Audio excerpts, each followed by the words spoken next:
Hi, everyone. Welcome to this session on how to enhance virtual intimacy through sensory engagement. My name is Caro Verbeek, and I'm an art historian focused on the senses. And like you, I have noticed that our bodies have become even less important in this digital age. And we're focusing on seeing, maybe a bit on hearing, but not at all on the other senses. And as a teacher, of course, it's on the senses that also likes to engage all the senses. During the pandemic, of course, there was a problem how to teach about the senses through the senses during digital sessions. So I had to start experimenting, creating sensory kits, and scientists, scholars, artists all over the world have done the same over the past 12 months. So I've asked some of them to uh, tell me about how they engage their audiences to create more intimacy. And I've invited people that will address many senses, some senses you might not even have heard of before. So I'll start to talk about the intimate senses, smelling, tasting, touching. Then Lieven Heeremans will talk about sound. Anna Derico will address the sense of smell. Marieke Hendriksen, the sense of taste. Then Ludmila Rodrigues will share more about thermoception. And finally, Romy, Muste and Cathelijne Denekamp will share something about a technique called embodiment. And please feel free to use these sessions kind of as a toolkit from which you can use anything you'd like. Please enjoy.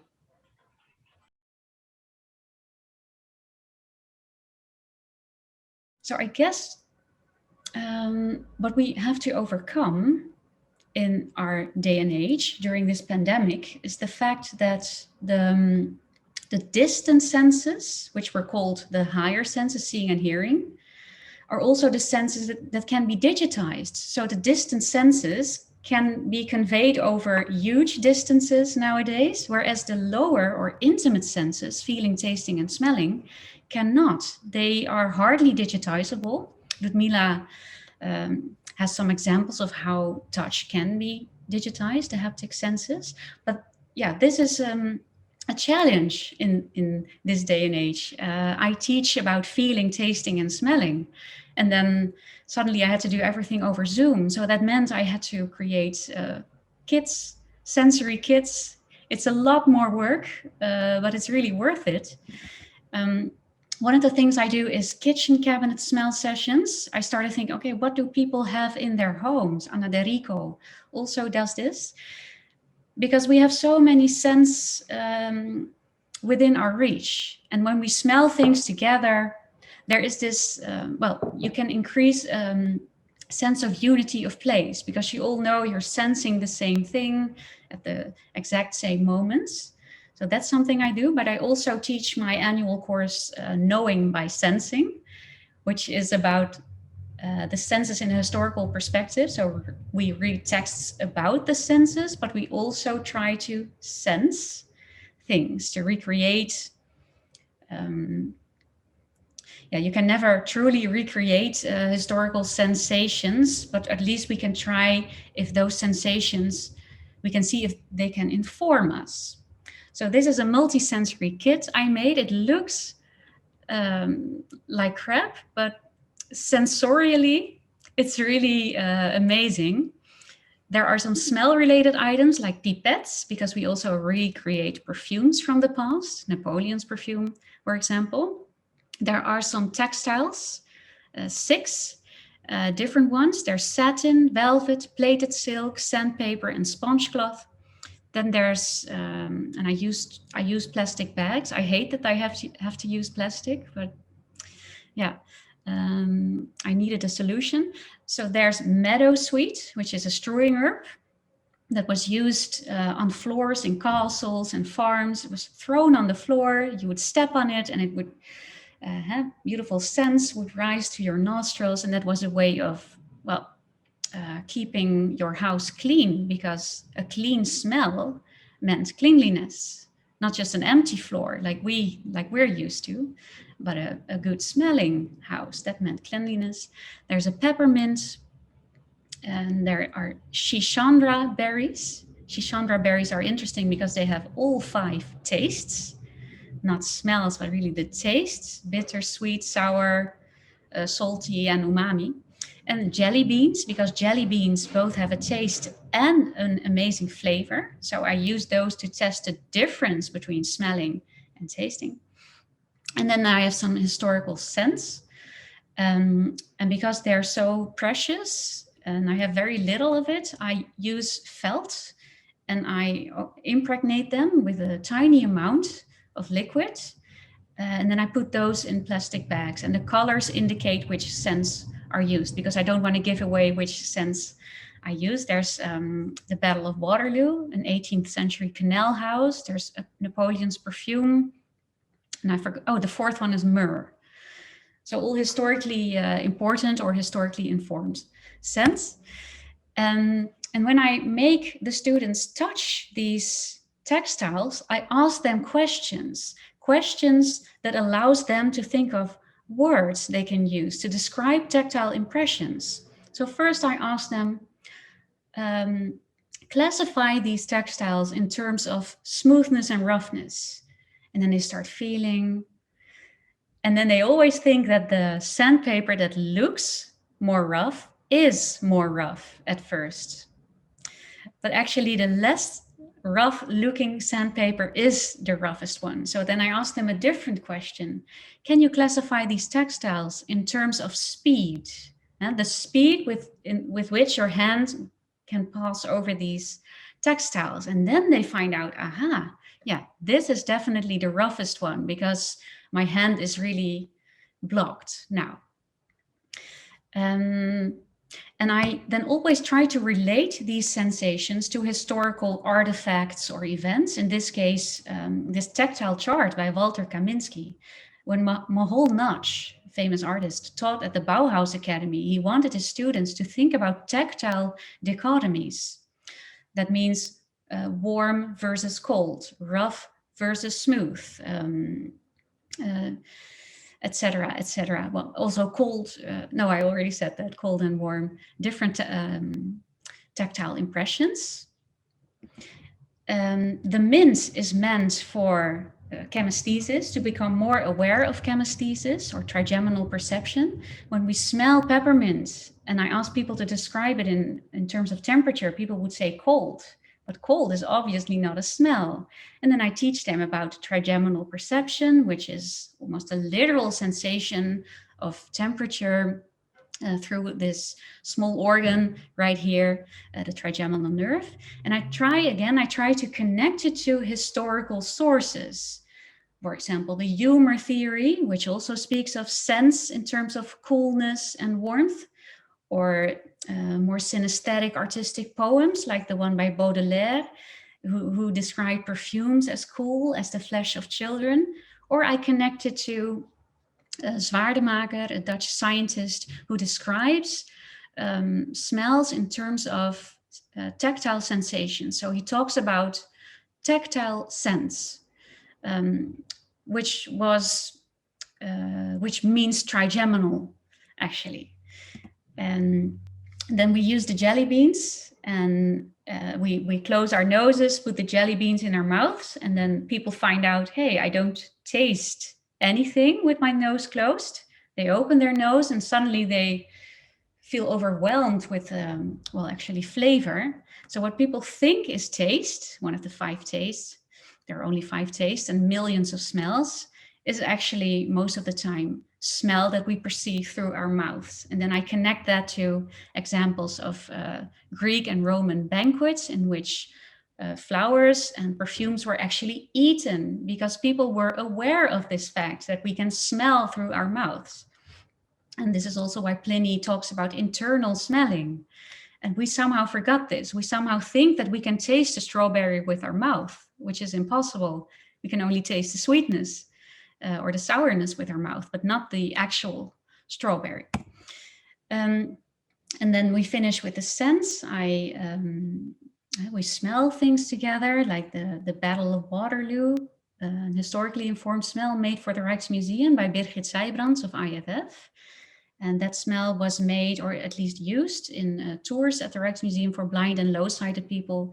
Here we see Hannes Walraven, who is a photographer that turned blind later in life. He's smelling the Battle of Waterloo right in front of that painting. And afterwards, he told me, I already knew that I could see with my ears, but now I know I can also see with my nose. The complexity of the painting became so much more clear when I smelled this layered composition. And it also increases memorability. When you smell something in front of a painting, you're much more likely to remember that painting or that sensation, that event. So now I'd like to give the floor to other experts of the senses. Here's Lieven Heeremans, who is specialized in podcast making. And one of his amazing podcasts is about cheese. He'll talk about sound now. Here's the floor to you, Lieven. So I'm Lieven Heeremans, independent podcast producer.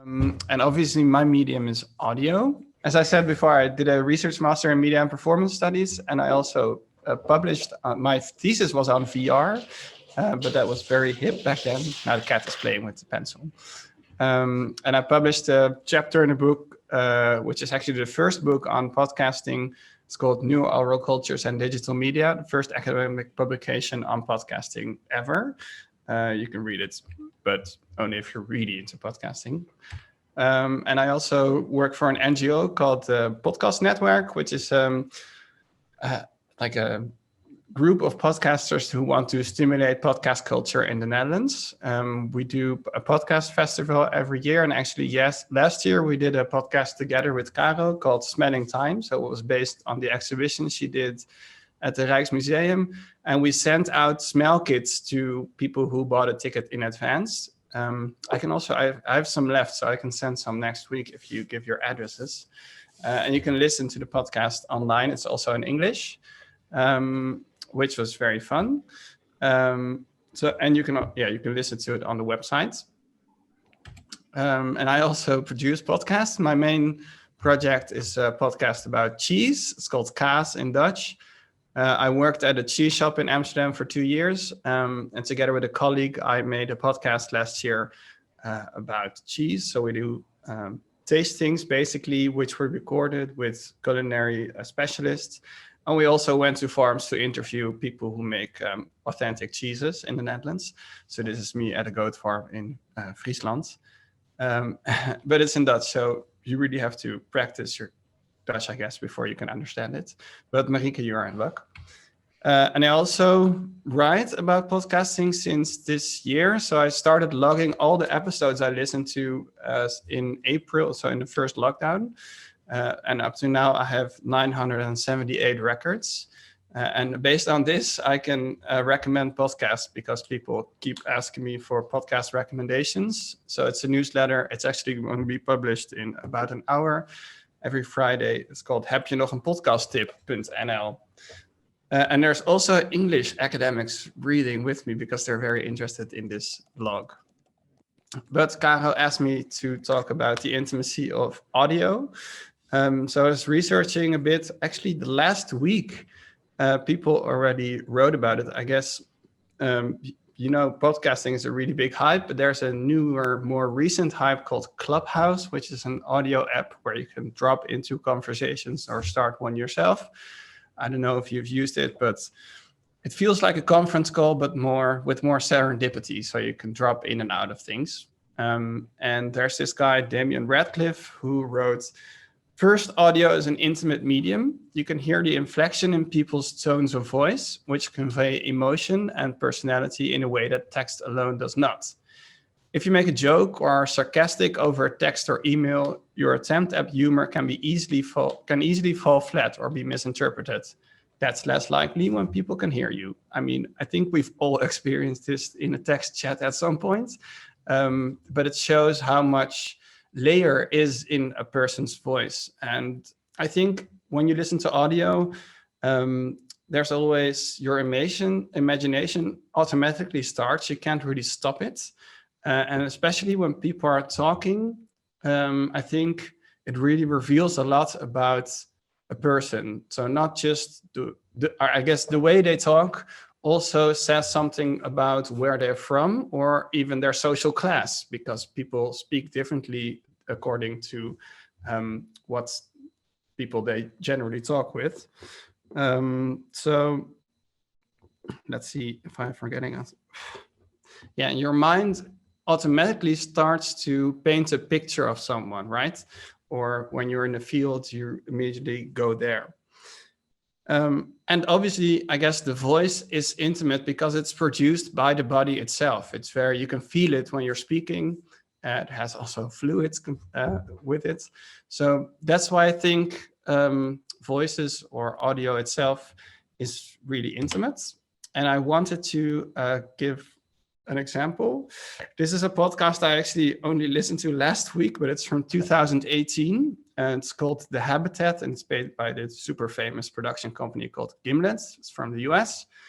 And it's about an experiment that's actually, it was held in 2017, I guess. So it's a simulation of a mission to Mars. So 6 people went, it's called the High Seas experiment. They went into this dome, which you can see here on the image, and stayed there for a year to see how they could live together on a theoretical mission to Mars. And they would produce it as exactly as possible or reproduce it. So the fun thing is they actually, you see, so they live together. I mean, when you talk about intimacy, I think of bodily things almost immediately. And they live together, which is very intimate, but they also have some audio recording of a very intimate, I guess, exploration, because they also try to replicate how it is to walk on Mars, but then they walk in this volcano on Hawaii. And they have some audio from inside the missions. I'm going to play that. It takes about 3 minutes, so you can consider this also a small break. If you're able to walk around, just do it. Can you hear it? This is the habitat. EVA airlock's ready for you. You're cleared for entry. This is the sound of a high seas spacewalk, also called an EVA. Late in the mission, Tristan agrees to record one for me. And I now have one of the little recorders in my suit. He straps an audio recorder to his body, puts on one of the imitation spacesuits they have up here, helps some of his crewmates into their suits, and gets ready to bust out. At EVA, your 5-minute decompression is complete. You go. And then, finally, they're free. They open the door and walk out onto the volcano. The thing is, even though the crew is finally outside the dome, they're now inside spacesuits. The most annoying thing on EVA is being inside the suit. The suits are thick and heavy, and they cover every inch of your body. The face part is supposed to be clear, but over time there's been wear and tear. So that extraordinary landscape you've been waiting to see. This looks kind of warped and wobbled. You get out there and you're like, oh, it's nice to be outside. I wish I could see it. And maybe even worse is the sound. What does it sound like in there? It's freaking loud. You know, having the fan blow in your face right beside your ear. Just the noise. It's noisy all the time. The fan is that noise you're hearing in the background right now, but I've turned it way down. Imagine that right next to your ear. You can't hear anything else. If there are little birds chirping or a gentle breeze blowing, you can't hear that. You can't even hear your own footsteps when your feet hit the ground. You cannot feel your surroundings. You don't feel the wind. You feel the sun, but not on your skin, only because it's making your suit very hot. The sealed up suit is like an oven, and you cook in there. You just sweat like a demon in these suits. My whole lower arm, including the hand, is just soaked in sweat, and so is my upper body. And just it's not a nice feeling, but there's no way around it. I mean, you could wear a sweater so at least the sweat doesn't run down your arm, but then you're even hotter. And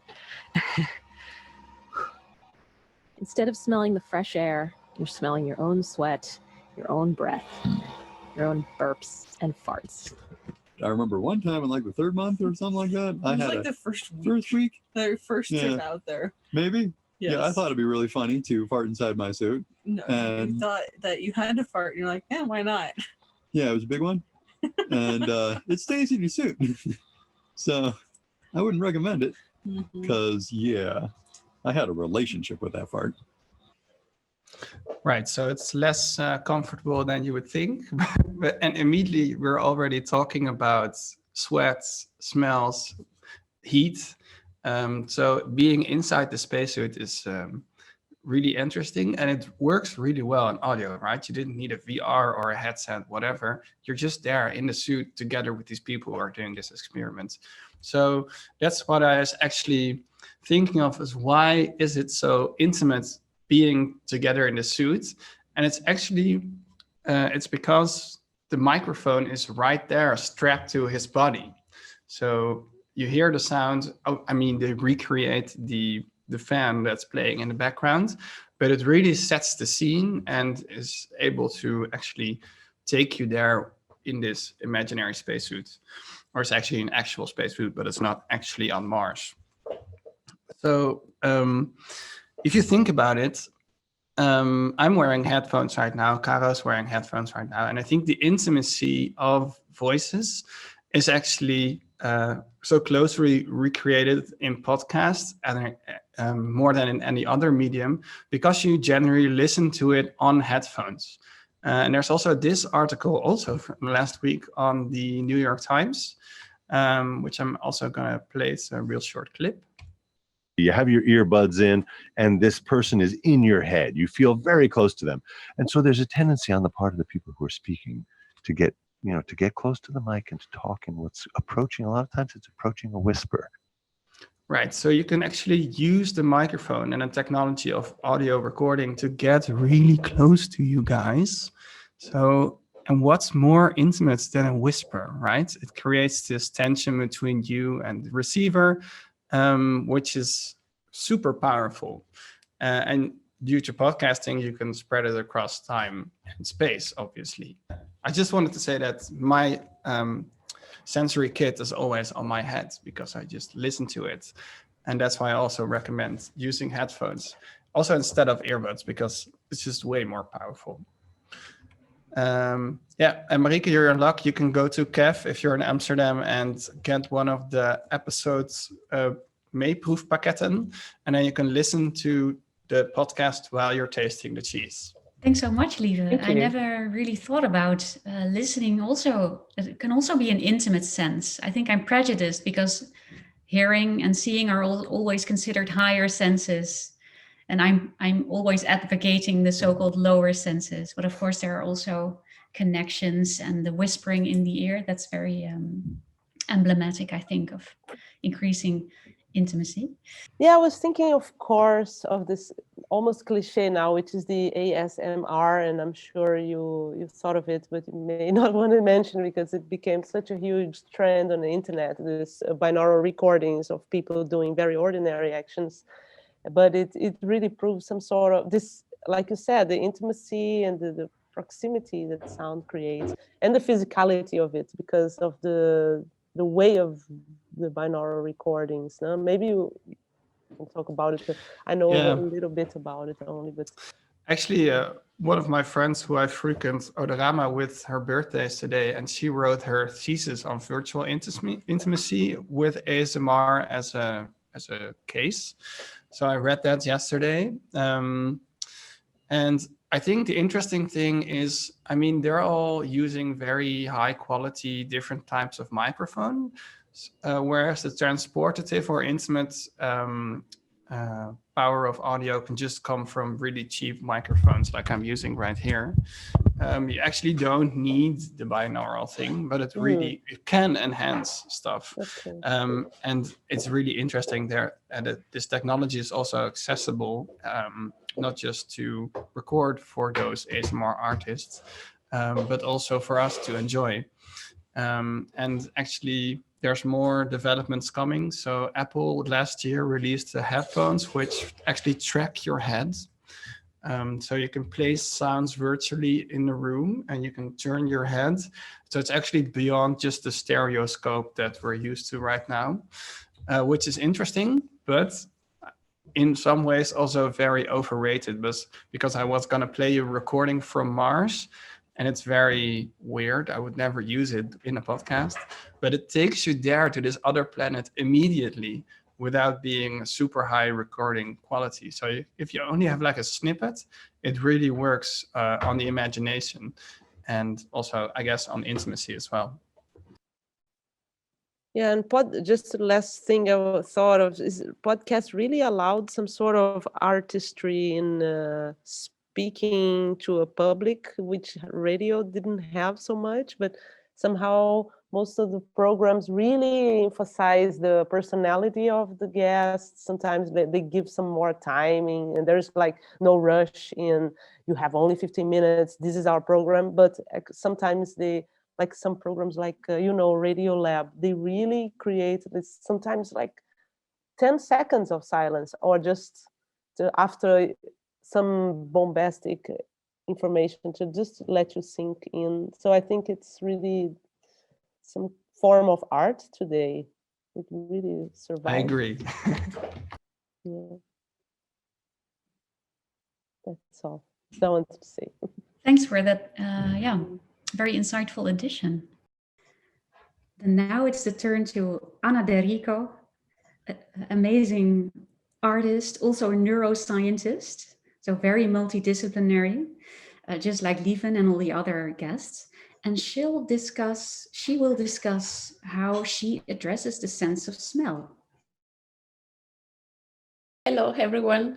So I will give you just a little glimpse of what I'm doing. And in this case, the work is mainly related to the science communication and how you can relate and understand how the olfaction works and how we can perceive the senses and how you can give this experience. So I work always between the science and the art a little bit, or like stimulating the body in a way.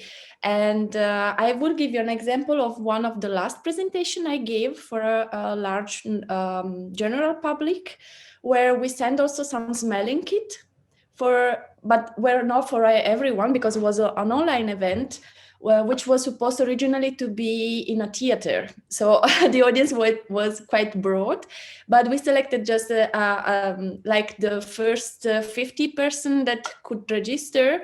They will get the smelling kit. And for the other participants, they get anyway other few elements they could pick up from the kitchen.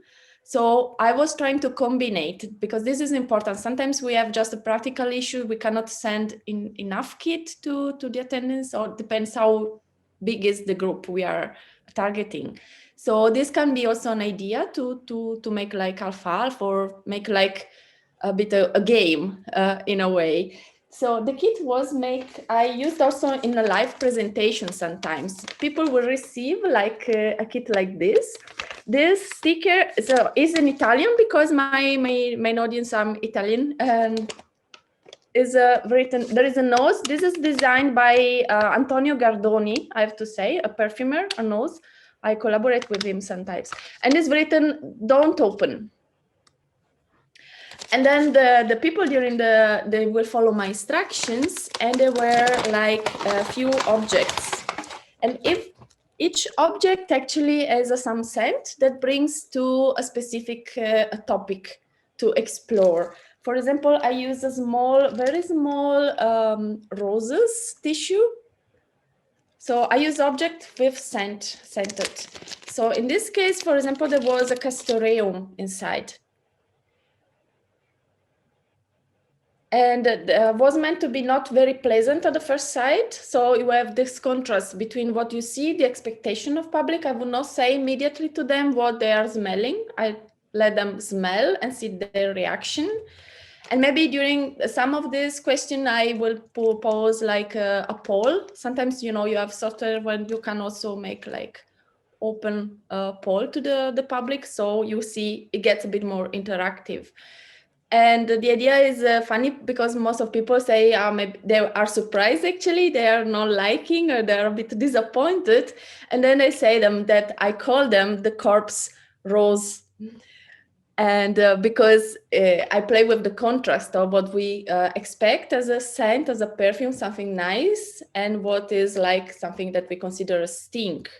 And what is in nature, the sense that the connection between a stink, the value also of odors that sometimes are not good, like corpse flowers. There is these flowers which have this kind of scent. So this brings one of this narrative. And then sometimes I would use also another object, like in this case, is like a little pom-pom. You can see like this. And this is another example I love. In this case, this is scented with a molecule scented is called beta-ionon. And this is interesting because almost half of the population cannot smell it.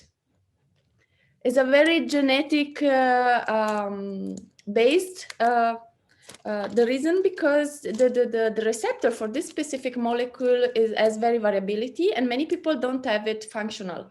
So some people will smell it or some no. So this brings again how every one of us can perceive a little bit the scent and our environment in a different and very unique way, and how this goes together again with our perceptions, our reactions. And so this is, I'm going just very fast just to give you just some idea.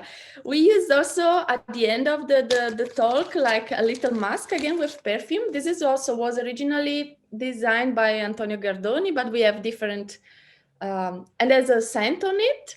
So you can have a different version of this, but you can put it just like this. And then people will smell, and you have also this funny reaction. I made for this also other little versions. For example, this big one, we were close to Carnival during that presentation. In this case, I used this hashtag, or let's say like little title, which is nose with the wind. Like just an invitation to open your nose, explore around and these things. While for people around, I would use like basically jelly beans, for example, clip your nose, you breathe, you just interaction with taste, and just to close it.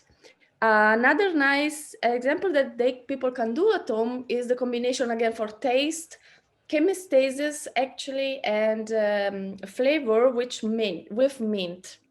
I will ask them to have some fresh mint and chewing gum.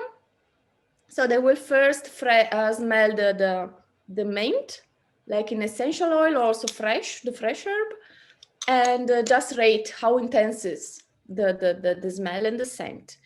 Then afterwards, I will ask them to chew a gum with mint taste flavor for like 30 seconds, 40 seconds, 1 minute, and then go back and smell again the fresh mint and rate it again. And in this case, you have an effect, a combination of an habituation, let's say, between all this mixture and hard exposure to the smell and the flavor of mint. So the second time you will feel it like much less intense. And this is just because of this effect of the combination of the taste, the chemistasis, and the flavor. And this gives also an example of how all the senses can be combined and work together. And again, what this brings to our feelings and our enrichment.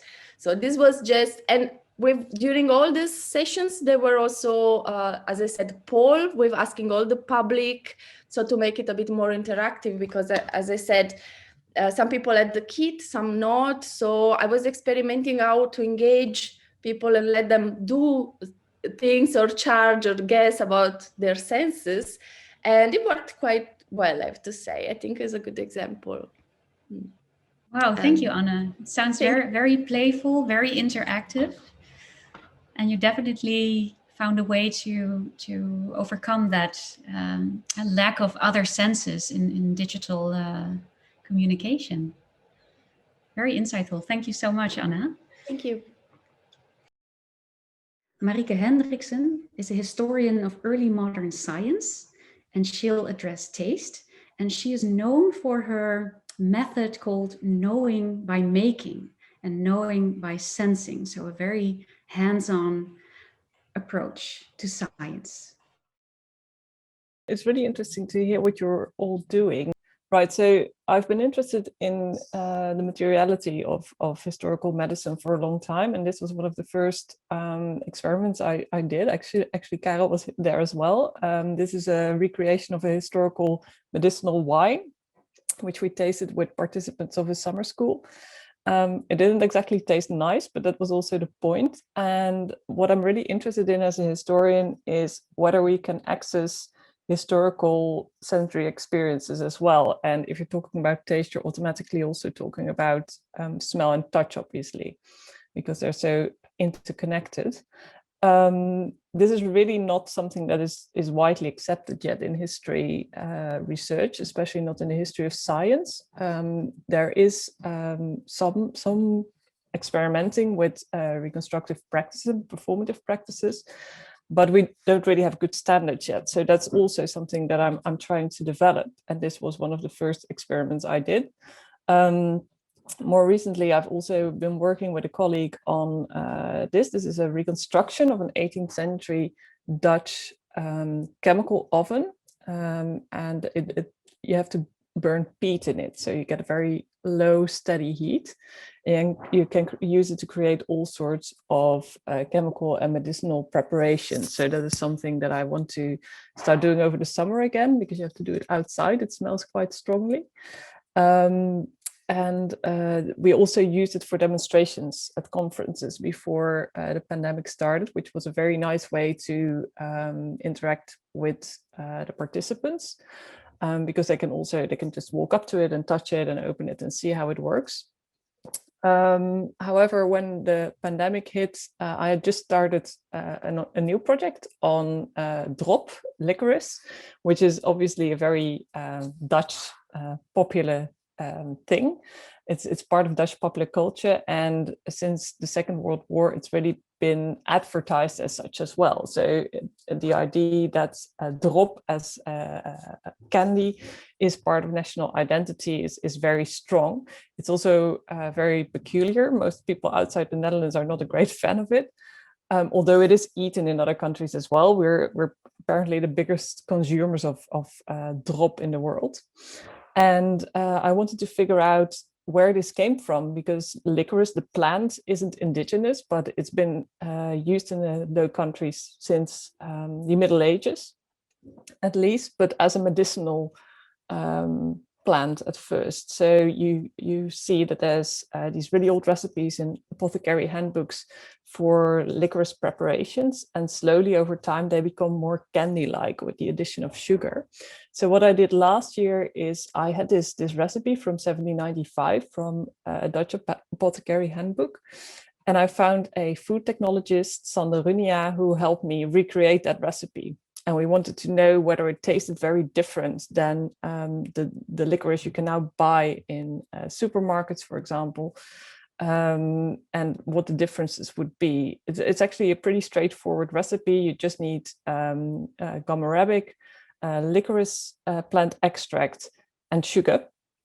And so we created a batch of that licorice, and we started handing it out to people, and they were, in general, very enthusiastic, but it tastes completely different than contemporary licorice. But then Corona hit, and I wanted to do this talk for a group of chemists. So it's there's the Royal Netherlands Chemical Society, and they have a historical working group, and they invited me to give a talk about my licorice research. and a Zoom talk. And I was like, yeah, how are we going to do this? Because that doesn't really make sense without having anything to taste. So I made these sample packets, which we send out to, like Anna did, to the first 35 people who enrolled, because we didn't have that much licorice left. And also there was the mailing costs. So there's 4 pieces of licorice in here. One is actually is Cathelijne, which is a very big brand, and this one is sold in supermarkets saying that it's authentic licorice on the package, whereas it's actually not at all. It contains a lot of high fructose corn syrup and a lot of fillers, basically. So it's just basically cheap supermarket candy. Then there's this, which is a very small, very hard piece of licorice, which is still sold commercially. It's called Wiebert. And this is actually very similar to the oldest licorice recipes we have. It's basically just some licorice extract that's been dried. Then there is this one, which is also a modern supermarket piece of licorice. And that is also very similar to the old recipes, but it's not marketed as such. And it contains salt, which is an addition that is actually 20th century. So that doesn't exist before the 20th century. And this one is the licorice that I made together with Sander. So during the lecture, I asked people to keep this at hand together with scissors and a glass of water and pen and paper, so they could taste the licorice as I was talking about it and take notes. And after that, we discussed the notes. And because most of these people were chemists, it was actually really interesting to see that they had very different observations about what they were tasting than the group of people that I had had it before the crisis hit, which were my colleagues, which were mostly historians. So they tasted different things, and they asked very different questions about the composition of the liquors and the ingredients. So that was really interesting to notice for me, how this works in different audiences. Wow, thanks so much. I guess we now all want to taste that historical dropje that you made. I have to make more because I ran out. So they're too good. I can imagine, yeah. So insightful again. Would you like to respond, Lieven or Ludmila? I would like to taste. Yeah. Do you have another smell or taste kit left? Yeah, it's funny because droppen it's really a Nordic taste, and I like to joke that it's you need to be born above certain latitudes to enjoy it, and then I only find people who eat it around here or Germany or Sweden and so on. But I brought it sometimes to my family in Brazil, and it's saying like, this is the worst candy you'll ever eat. And my brother's children, they were super curious, so they actually wanted to try it, and that's how I branded it, and it became kind of popular among some people. But yeah, and my partner, he's Dutch. I'm pointing like because he's upstairs, but he eats drop ice cream, which is like something that. Oh right, yes, that's very peculiar. And it's just Yeah, it's funny because it's this quite, to a lot of people, it's still this quite medicinal taste, which is of course where it originates from. And there's also theories that it's so popular in the Netherlands because it has this Calvinist color and taste. You know, it's black and it's salty and it isn't nice like candy is supposed to be. So there's this theory that fits the national character, which of course is quite random and also not at all historically accurate, because that's actually a 20th century invention. Do you perhaps also know where, if you're speaking about culturally located candies, where Engelse drop comes from? Because it's not actually British, is it? Well, actually it is. It's called All Sorts in England, and it was supposedly first made in the late 19th century by a chemist who wanted to create a new candy. So supposedly it does come from England, but it's not that popular there actually. So that is funny too. And to a lot of Dutch people, it's not proper licorice because there's so much other stuff in it, right? Yeah. Absolutely. This reminds me of when I visited a friend in Finland, and I thought, hey, let's bring a typical Dutch product. And I gave it to them, and I was like, this is like our national product. And they were like, no, it's ours. Okay. Yeah, I think the Finnish are the only other people who actually like salty licorice. Okay, yeah. Well, it goes to show how our evaluation is culturally dependent, right? It's not just physical; it's very much cultural. Yeah, for me that raises questions also about basically the transfer of tastes through history, because the historical licorice tastes very different than the contemporary licorice. But what does that tell us about the historical experiences people had of taste? Because it's obviously because it's something ephemeral, and it's considered such a base sense. We have this idea that we can't really document it or communicate about it.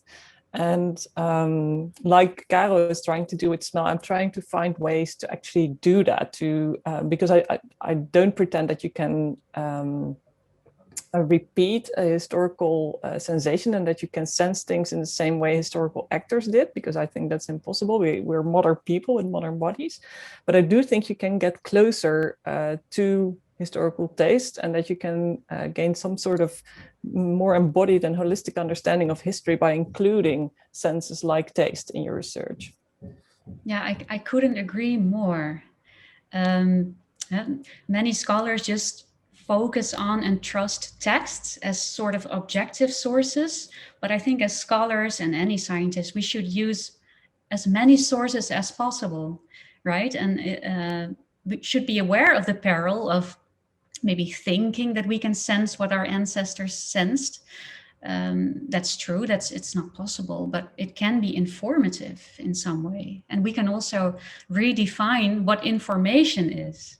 It's not just textual, I think. Exactly. Yeah. And I guess you were looking at the history of sugar, how sugar was introduced in the general public, because it's also super interesting. I don't know everything about it, but it seems to have changed the taste, and the tooth issues arose before it actually existed so seriously. So yeah, that's true. Actually, I have a colleague, Ove Boskma, who does a lot of research into the history of sugar and sugar trade in Europe, and it does change taste profoundly, exactly, and also oral health. So yeah, that's definitely connected. And with that also, again, of course, all other sorts of sensory experiences change. Yeah, and addiction and pleasure as well.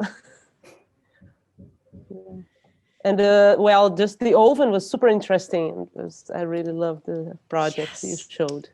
Yeah, it's a really fun project. Really amazing. Oh, I so want to smell that, because that smell was so common, of burning peat in the streets, inside, outside. Had so many purposes. I think it was collectively experienced, right, by everyone. Yeah, peat was the most used fuel in the early modern Low Countries, because there was a lot of peat here, and it's all gone now. If you want peat now, you have to order it from Ireland, basically. But entire cities must have smelled peaty. So it's really interesting to think about. Maybe all our clothes, not our, but all the clothes. Yeah. And I guess because you adapt to smells, it was, to us, it would manifest itself as signature scent. But I guess back then, it was so common that you didn't smell it that so concretely or so. Yeah, I guess, like if you would place someone from the 18th century in a modern city, they would probably also think it stinks, right? Yeah. But of other things, basically. Yeah. So, yeah. And then now, a sense you might never have heard of before, thermoception. What is thermoception? Ludmila Rodrigues, artist and researcher, will share something about her experimental sessions. well, like I said before, where I come from, I'm coming from architecture and dance, and my focus of always in all my works is the body of the audience and how to activate them. And I've been working with proximity quite a lot, so to really break these patterns in exhibitions that people are constantly only gazing at works. I want them to really touch and grab and feel and step sometimes. And I'm at the moment doing a research on touch, assisted touch over remotely. So how technology can afford this sensation, which is very complex, very difficult. We have plenty of audiovisual options when it comes to remote communication, but touch is still in its very early steps. So I've been asking myself, how will technology overcome this issue, if it will, and how? Because there are so many aspects of touch. Not when we talk about what this sense, we're talking about texture recognition, we're talking about motion, we're talking about temperature and pain.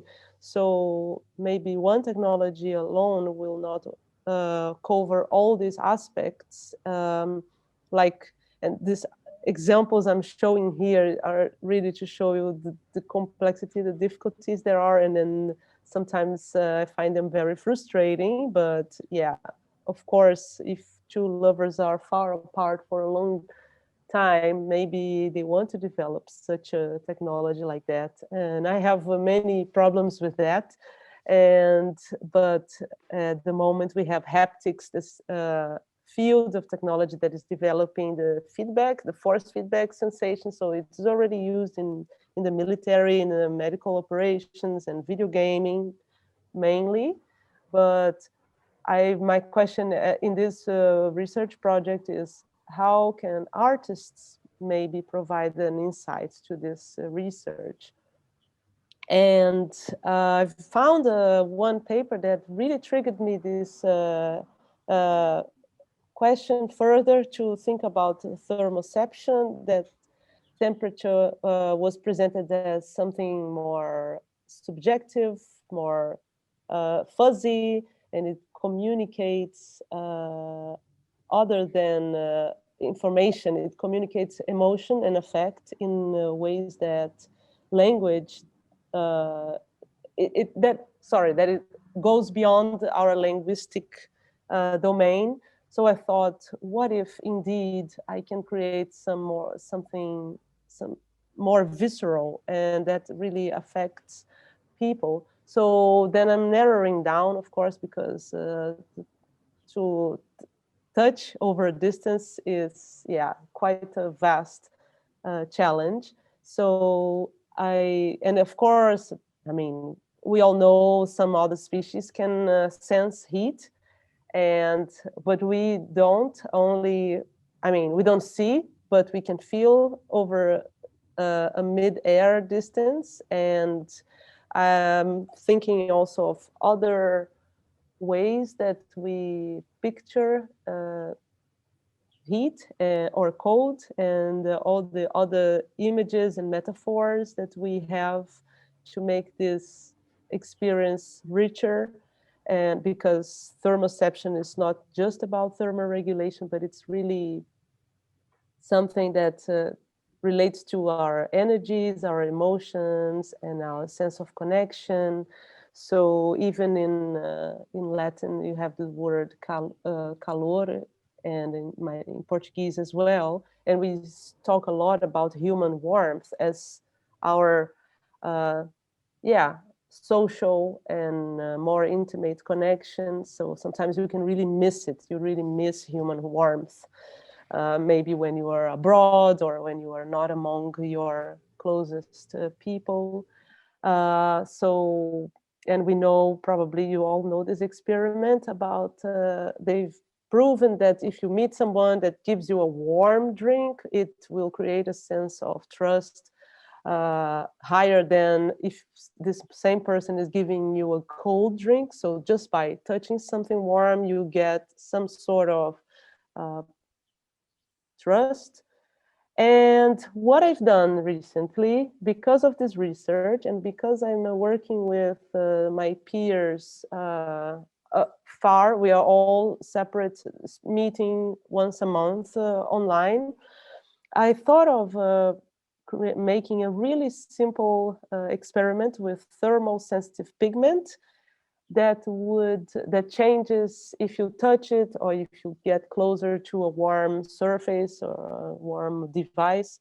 And as you can see in this series of pictures is that I painted something on a piece of paper in the size of a postcard, and I tried not to say anything with the painting, but obviously eventually it becomes, it brings some sort of meaning, even though I tried not to.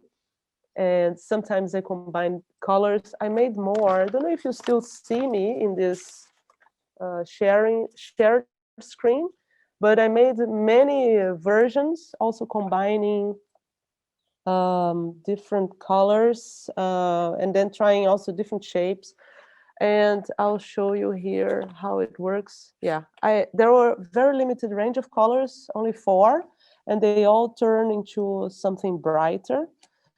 And I thought that would somehow activate my peers in this research into playing, because we are all actually very different we come from different backgrounds. And I thought, what is this going to bring them some kind of sense of closeness with me even? So I tried to use my hand here. Oh yeah, you can see I always have cold hands, but it's working apparently. So you see actually from behind, the palm of my hand is warmer than my finger tips. So what you see is coming from behind here because I'm touching this way. So in this way, I wrote instructions and I sent by post. It was just an idea after we all said we should play more in our meetings, because otherwise we're just discussing our text and going to critical feedback, but never really playing. So I will show you the next page, which was, yeah. So I sent it to them. And it took me longer to write the instructions than to really make them. And as you can see, everybody got different cards.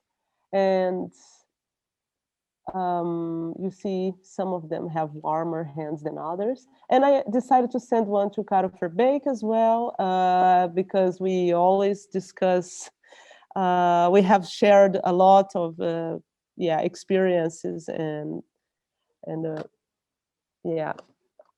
experiments on proximity mainly. So this was my very first experiment, and I want to go deeper into it. It's something new for me, but of course, what heat brings is indeed a lot of questions on energy, exchange, transformation, which are in a way related to what I do with my interactive works.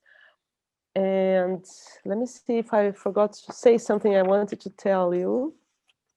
With this experiment, of course, what I didn't realize is that my touch was going to be printed in this painting, even though it was not really originally a conscious choice. But of course, I managed to overcome the distance in a way.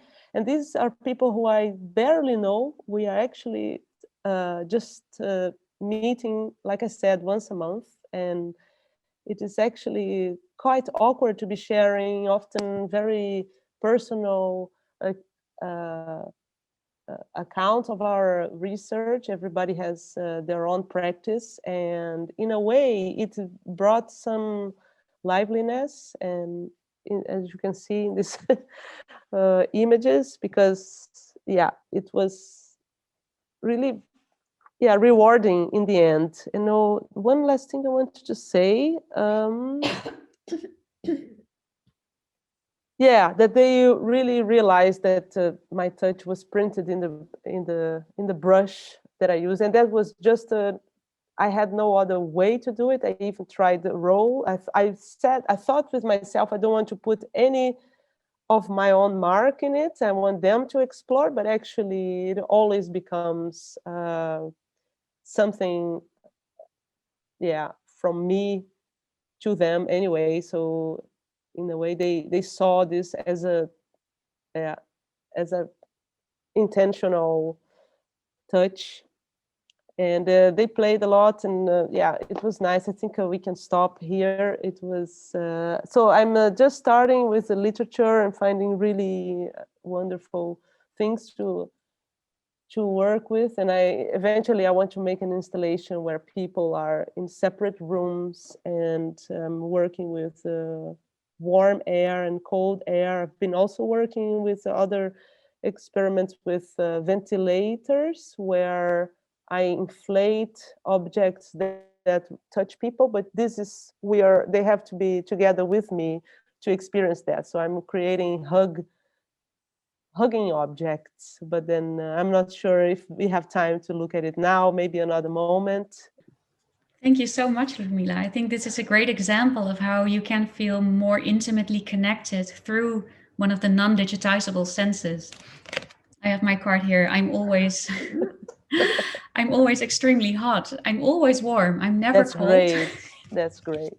But that's why I can't stand summer. Summer is torture.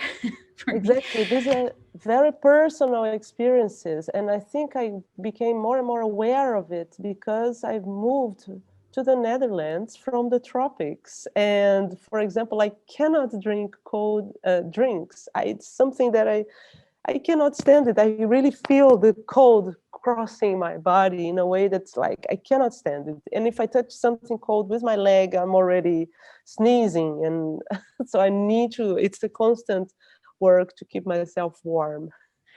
Yeah, I can really imagine that, even though I'm warm all the time. But what this also did to me is that it made me, because you wrote a card that came along with it, think about what it means. And I was touching and I was thinking about warmth and feeling. And I came to the conclusion, okay, well, warmth is life. It's life. Exactly. That people become cold. I felt that myself, and I could feel, hey, this person is no longer alive. And this card reminded me of that. It became so personal and so poetic, actually. Yeah, thanks very much. And I also mapped my house in terms of temperature. I never thought of my house that way. It was very thought-provoking. Oh, thank you. Yeah, thanks. Would anyone else like to react? Yeah, actually, shortly, it came to my mind that because I'm also a freezing person, always even now I'm completely like ice cold. But during the training and imaging the training, a body training that we can do also like online streaming, and thinking how people could use this touch and actually the temperature perception, I started to play actually with this effect that everyone can do with himself, with just starting with his hand. For example, if you approach to your face very, very closely without touching, just go very close without touching, but try to reach really the edge of your face and go close. And then go slowly away again.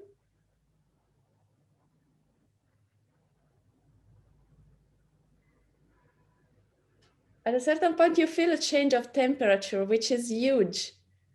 And you can play a lot with this feeling and also with your hands and all these things. So your works led me thinking a lot about these kind of things that I was starting to do. And how many, also, even this is very simple, but how many possibilities gives you. And you can play also with just some part of your face. You feel the difference. Is like it gives me that. So I was listening to you and came into my mind this kind of things, and I feel the connection. Yeah, lovely. I'm going to use that. Thank you. It also reminds me of this really great exercise. You need a pencil, a classic cedar wood pencil. It needs to be lead inside, and if you touch your face with it, you'll feel where the cold and warmth receptors are, especially at your lips. You can exactly pin, because there are cold and heat receptors. They're just dispersed over our face. Do you have a pencil? I'm going to look for a pencil. Yeah. So one of these very classic pencils, and you can feel exactly where the receptors are located. Sometimes a pencil feels cold, and sometimes it feels warm.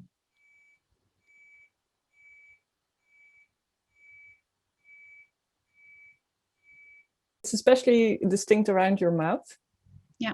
Yeah, but actually it's more like a false perception that is like, because actually the receptors are both everywhere, but with this selecting touches, you somehow activate them and it feels like they are separated, but it's also because the temperature of your face, is not really exact the same everywhere. So as soon as there is a little slightly different temperatures between one part of the other respect to the tip of your pencil, of course you will detect this difference. And then what it comes to you at the end is some part feels cold and some part feels warm.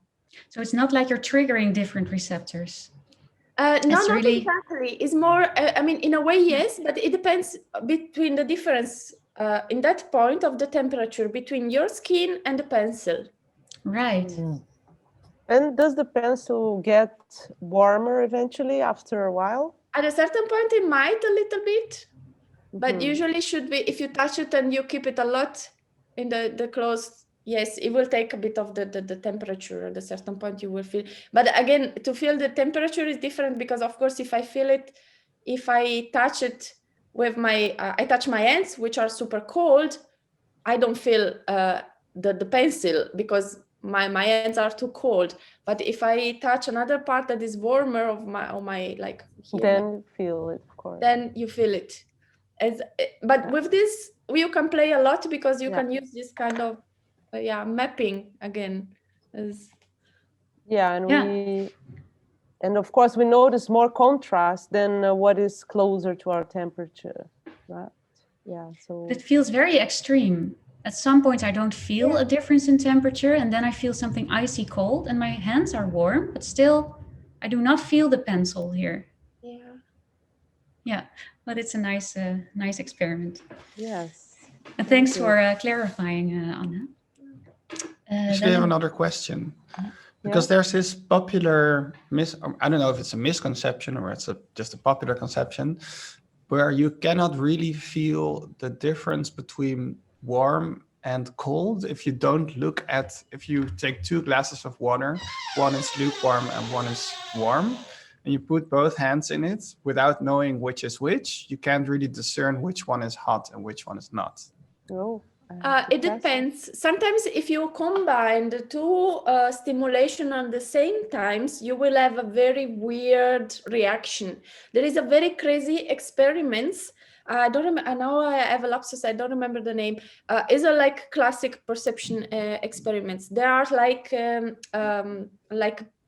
don't know, a surface with metal bars parallel, and you can make them like some of them warm, but just decent, not that it's hot, just feels warm. And if you touch them, you will feel just warm. Then you use other, they're like alternated. So you activate some others with cold feeling, but just again, not super cold, just that you feel it a little bit and you will feel it. But then if they activate all together and they are alternated, just not too hot, but just warm and cold, but bearable, but all together, and you place your hand, you will have a crazy painful feeling because of this interaction of contemporary activation, and it's just like crazy. So if you play with these things, you get really it's amazing. Wow. I heard about this. Yeah. Nice Thermoception illusion. Yeah. And then last but not least, These inclusion experts working at the Rijksmuseum, Romy, Muste and Cathelijne Denekamp, will not personally share, but will give you insights into a technique called embodiment in relation to art. And they wrote a script for the milkmaid. And I will read it for you, but just know that these are the composers of these scripts. And they read these scripts during my course, Knowing by Sensing. So students can also learn how to use this technique. Here is the painting by Johannes Vermeer, The Milkmaid. The technique is also used for blind and low-sighted people. I'll guide you through this visualization using your body, step by step. It is best done by standing up, but you can also stay seated. And you can close your eyes if you like. Stand with your legs slightly apart, nicely grounded and strong. If you are sitting down, you can now join in for the next steps. Keep your shoulders back, straightening your spine. Visualize yourself being a kitchen maid. You are wearing a red skirt, a bright blue apron, and a yellow, tightly fitted blouse. Your green oversleeves are rolled up, showing your pale skin and muscular forearms. You are wearing a white servant's cap, pulling back the hair from your face. You feel confident and at ease. You are standing in a simple, small working kitchen. There is a large window on your right, and you feel the soft morning light on your face, as well as a slight breeze, as one of the areas of the window is broken. You hear the early morning sounds of the city as it comes to life. A cat meowing, birds chirping, maybe a horse and carriage driving by. Imagine now that in front of you, there's a table with a green tablecloth. On the table, there's a blue glazed jug. A large round bread with a texture of seeds on its crust lies in a small wicker basket. But right in front of you, there is a large brown glazed bowl with pieces of teared up bread scattered around it. In your right hand, you hold a matching brown glazed can as its handle. You tilt it towards the brown bowl on the table and white milk flows from the can into the bowl. With your left hand, you support the bottom side of the can in front of your lower abdomen. You look down at what you are doing, chin down, your face relaxed, and your lips slightly parted in concentration. All you hear now is the pouring of the milk. Now open your eyes and ask yourself, what was that like? How did you feel? What did you experience? Which part of this exercise contributed the most to your experience of the artwork? In your right hand, you hold a matching brown glazed pitcher, a can, at its handle. You tilt it towards the brown bowl on the table. White milk flows from the can into the bowl. But with your left hand, you support the bottom side of the pitcher in front of your lower abdomen.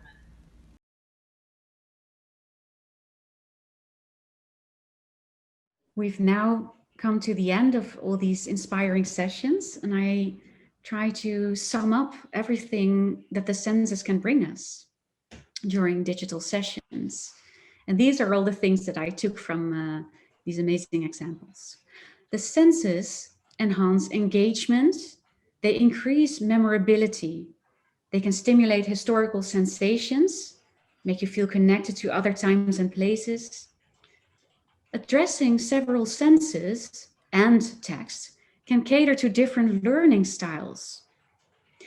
Sensing the same things at the same time increases a sense of unity in place. It can stimulate a sensory gaze, so a better understanding of texts about the senses. Text informed sensory experience informs reading. So a more embodied understanding of text and images.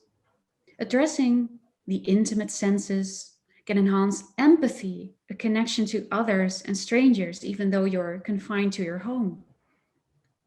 Using the senses can heighten a sense of inclusivity for people of different abilities, for example, low-sighted or blind people. Addressing the senses directly can convey more about personality, and it can emphasize how our perception is physically as well as culturally determined. So by our disciplinary backgrounds, for example. And last but not least, engaging the senses can deal with the mismatch between language and sensory reality. Thank you for listening. I hope you'll engage the senses more after this session, and please share your own experiences and experiments with us.